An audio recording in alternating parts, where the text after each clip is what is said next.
When I tell my story to friends, they usually laugh or skeptically purse their lips, suggesting that I just imagined it all. But I'm not joking. I no longer know what peace is, and even after moving, I still feel the weight of something pressing down on my shoulders. A couple of years ago, I moved to a different part of town. At that time, I'd long dreamed of living alone, far from the noise and bustle. My new home was small, just 5 floors, with only a few people living there.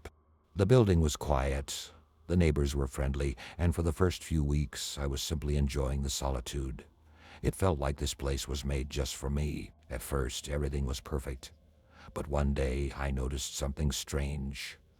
There was absolute silence in my building. Absolute. No sounds from neighbors, no loud music, no conversations through the walls, no noise from the elevator. Initially, I was pleased. This was the peace I'd wanted. But over time, the silence started to unsettle me. It's a strange feeling, living among people, yet constantly feeling like you're the only inhabitant of the building. It was as if no one lived nearby. The next day, I accidentally ran into one of the neighbors in the elevator. A middle-aged woman, polite but distant. I asked her if anyone else lived on my floor. She said yes, but didn't go into detail, just adding that the other neighbors worked late and were rarely home. However, her gaze froze on my face for a split second. I noticed it, and a chill ran down my spine. Time passed, and life in the building started feeling stranger. Often coming home late in the evening, I'd find my apartment door wasn't exactly as I'd left it. Only a couple of times did I actually check, but I started doubting myself. Maybe I just forgot how I locked it. But no, I distinctly remembered always locking the door with 2 turns of the key, and yet a couple of times it had been locked with just 1. I started suspecting that someone was entering my apartment, but I couldn't find direct evidence.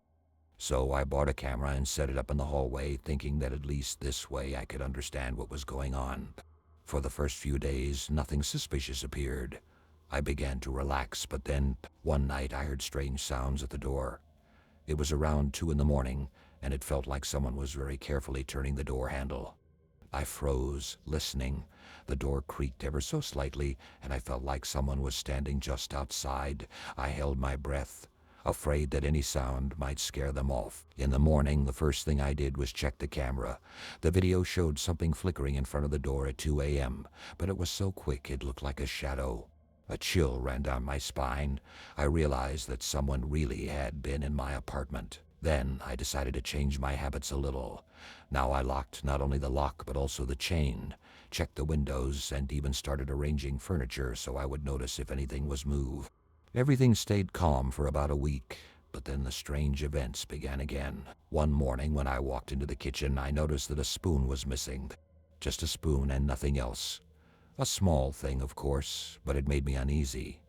I clearly remembered leaving it on the table, but now it was gone. I searched the whole kitchen, thinking I'd just forgotten where I put it, but it was nowhere to be found.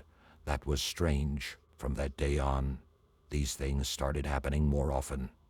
Spoons, knives, and sometimes small items from shelves would disappear or change places. Once I came home to find one of my shirts lying on the couch, even though I distinctly remembered leaving it in the closet. My anxiety grew, and it became harder and harder to relax. I checked the camera again, but found nothing. The footage showed that no one had entered the apartment at night. So I decided to try one more trick. Before going to bed, I would hang a thread on the door handle so it would break if someone tried to open the door. But each time, the thread was untouched. At some point, I started thinking I was losing my mind.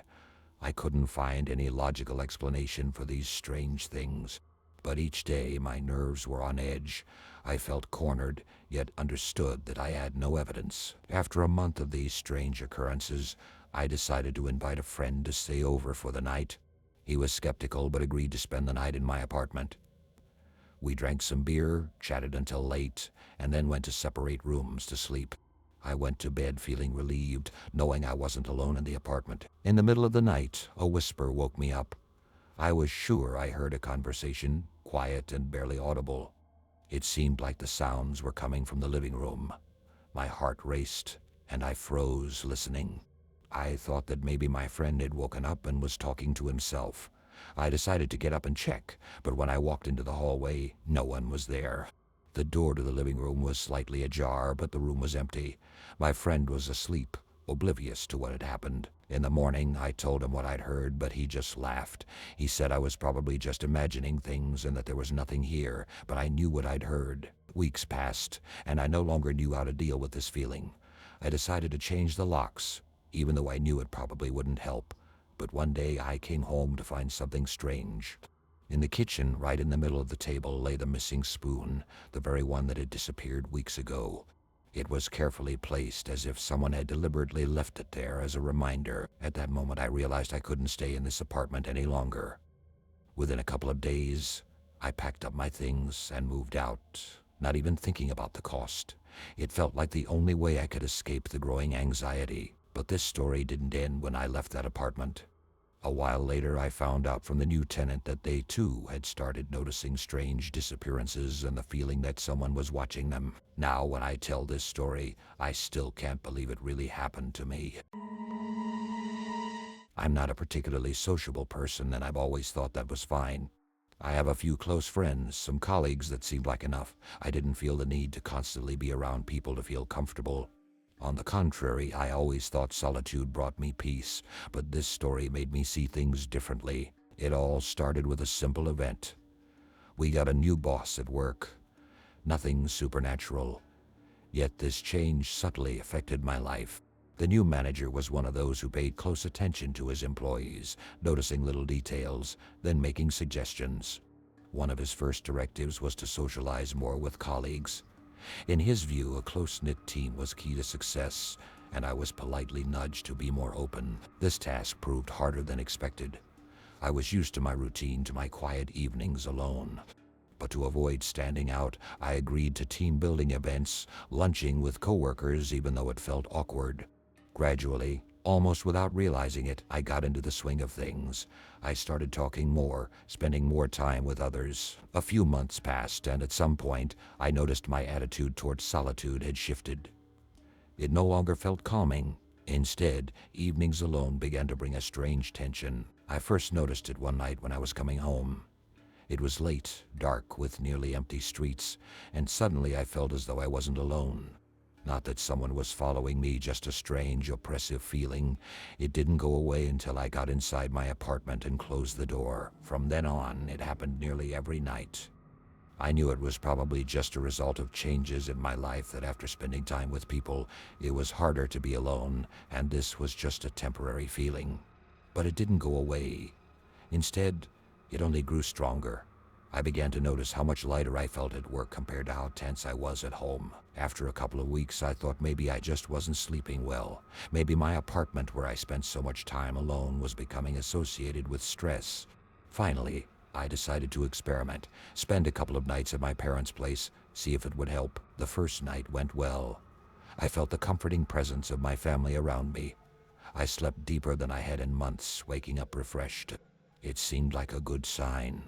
So I returned home, certain that my odd sensations would end. But when I got back to my apartment, that oppressive feeling returned. It felt as if the walls were closing in, and the silence was unbearably loud.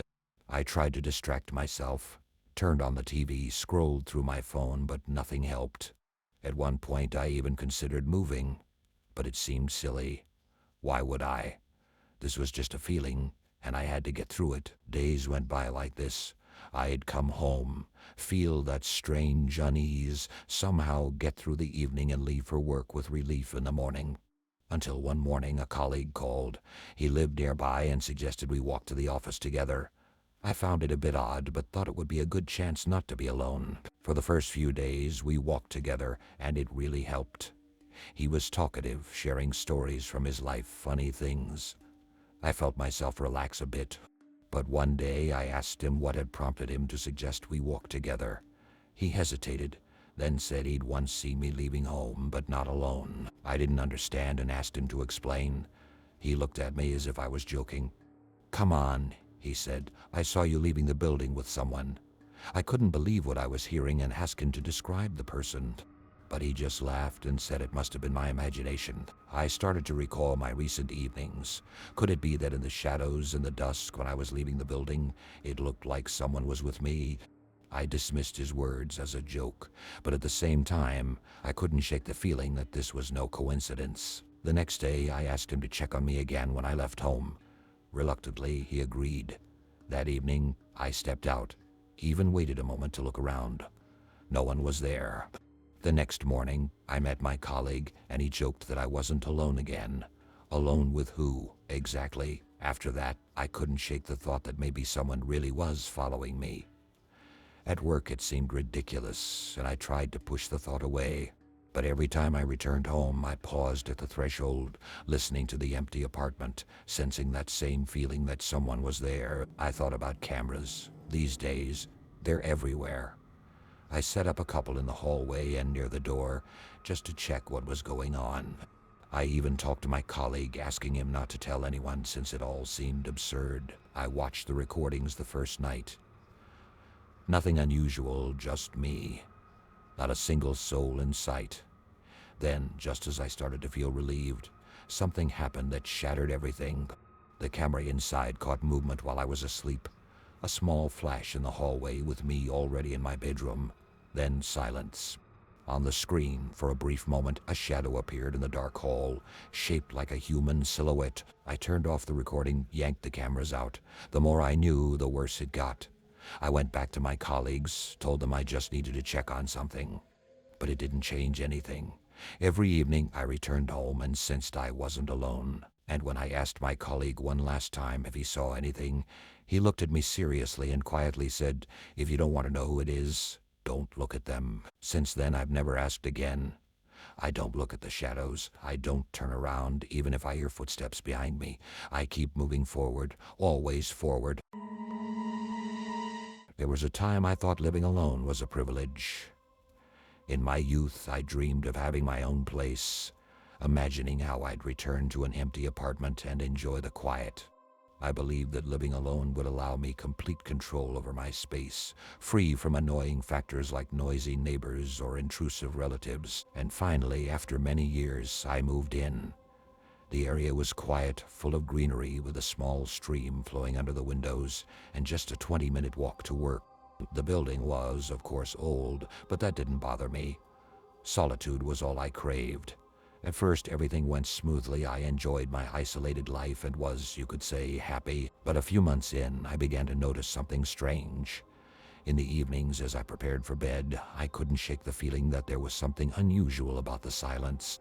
Initially, I dismissed it, but as I lay in the dark listening to the sounds of the city, I realized I never heard my neighbors in the building. Some might say I was simply lucky to live among quiet, peaceful people, and perhaps there was some truth to that. But what was odd was that every time I came home late, I never encountered anyone on the stairs or at the entrance.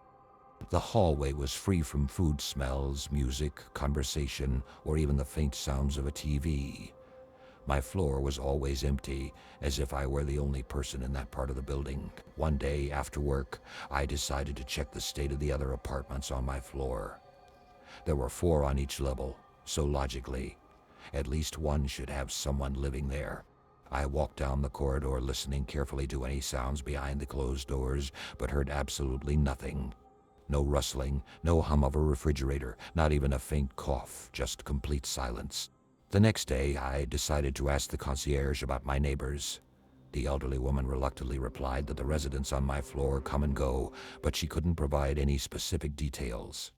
I found this strange, and since then I began noticing even more details that unsettled me. For instance, I realized that the doors to neighboring apartments never seemed to open.